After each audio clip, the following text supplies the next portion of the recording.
In 1983, Stephen King unleashed Pet Sematary onto the world. The book is so dark, so brutal, and filled with so much hopelessness, it'll make you question your existence and the mortality of those closest to you. Cut to April 5th, 2019, the day Paramount Pictures is set to release its second adaptation of Pet Sematary. We won't give away any spoilers, but be warned, this will be one of the most horrific films based on Stephen King's work. These are the 10 reasons the new Pet Sematary is the scariest film based on a Stephen King novel.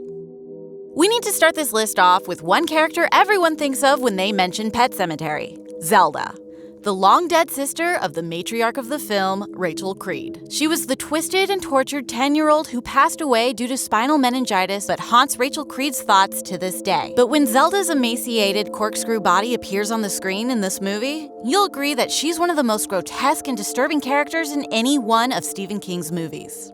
The directors of Pet Sematary put their twist on Stephen King's source material, and they're not keeping it a secret. It's front and center in their trailers. Ellie, the Creed's preteen daughter, is the child who comes back from the dead and wreaks havoc. In King's book, it's Gage, the Creed's son, who dies and comes back to life. But to capture the horror of the book, directors Kevin Kolsch and Dennis Widmere opted to go with Ellie, and the choice pays off. While teaching for a year at the University of Maine at Orono, King rented a home right next to a frightening stretch of highway exactly like the one in the film. One day, his daughter's cat Smucky got run over, and King buried it in a nearby pet cemetery that had been built by a bunch of kids. The misspelling of cemetery in the title was intentional. The kids who created the real gravesite behind King's house marked the plot of land with a sign that read, Pet Sematary. The visceral tone of Pet Sematary is dark and disturbing and can be attributed to its cinematographer, Laurie Rose. Rose's use of slow, sweeping cameras in the forest scenes and his point-of-view shots really suck the viewer in. Then, there's the use of shadows, lighting, and well-timed jump cuts to keep viewers off-kilter.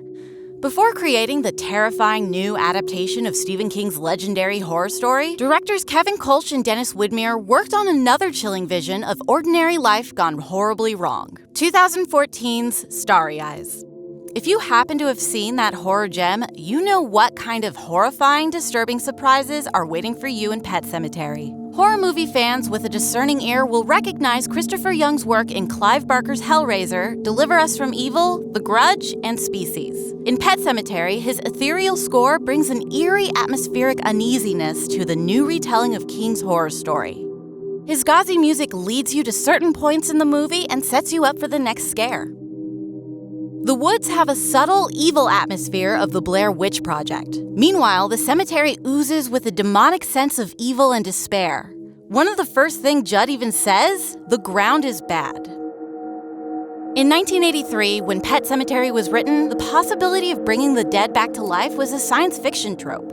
Now with modern technology, science is much closer to being able to reanimate the dead. The process has already been successfully applied to various mammals. So the question stands: if your mother, father, spouse, or child died and a cemetery, much like the one in this movie, existed, would you bury them and hope for the best?